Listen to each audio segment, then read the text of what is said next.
Una impresora 3D es una máquina capaz de hacer réplicas 3D de diseños creados a través de programas informáticos.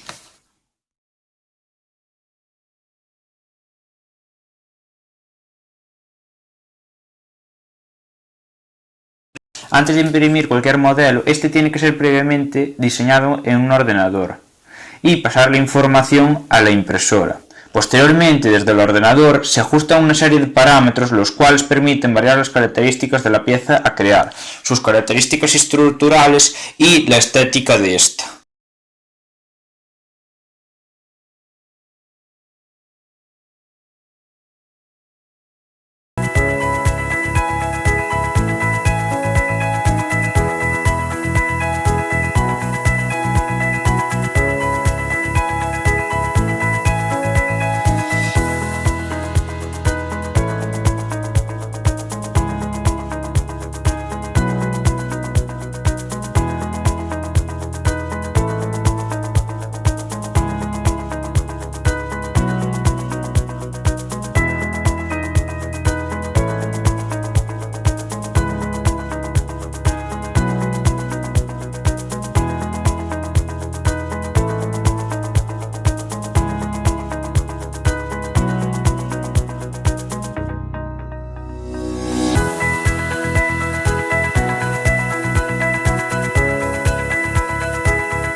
Una innovación con impresoras 3D de hace poco fue la de una empresa que con una de estas máquinas y en tan solo 24 horas crearon una casa de 38 metros cuadrados y por un precio de tan solo 10.000 euros.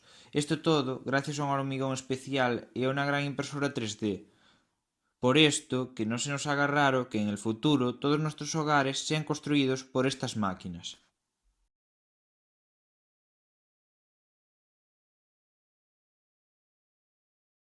Estas máquinas también se han empezado a usar en medicina, ya que científicos estadounidenses han implantado con éxito en animales estructuras de tejido vivo fabricadas con ellas.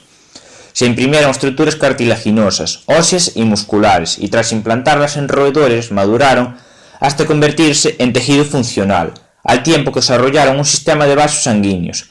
La precisión de estas impresoras, llamadas bioimpresoras 3D, significa que en un futuro próximo se podrían replicar fielmente los tejidos y órganos del cuerpo humano.